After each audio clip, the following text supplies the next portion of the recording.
Thanks for tuning in.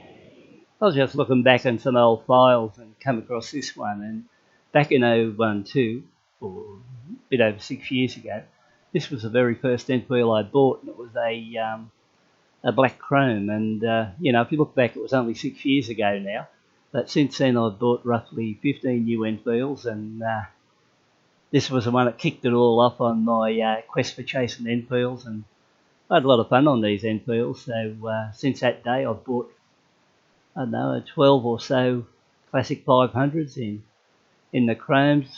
I've also bought a couple of the limited editions, including the Pegasus and the Dispatch and stuff like that. I've also bought myself a B5, and I bought a classic 350, and then I've gone on to the 650 Interceptor.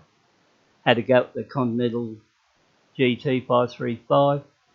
And it's been a pretty good journey, on these Enfields, and I suppose you could say it's not over yet.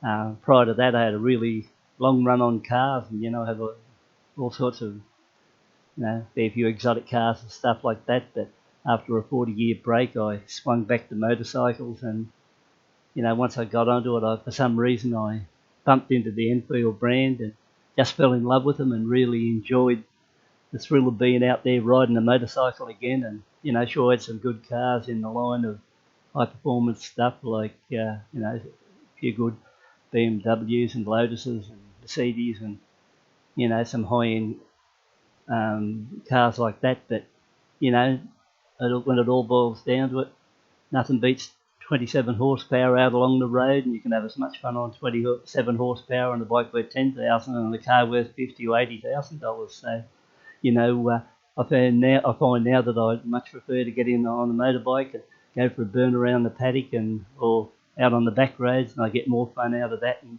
I might load up some of the bikes I've had over the past few years, and you can have a look at those and see what you think of them. And once again, for those who have a look, thanks for looking at the channel, and hope you get a bit of enjoyment out of them. I have.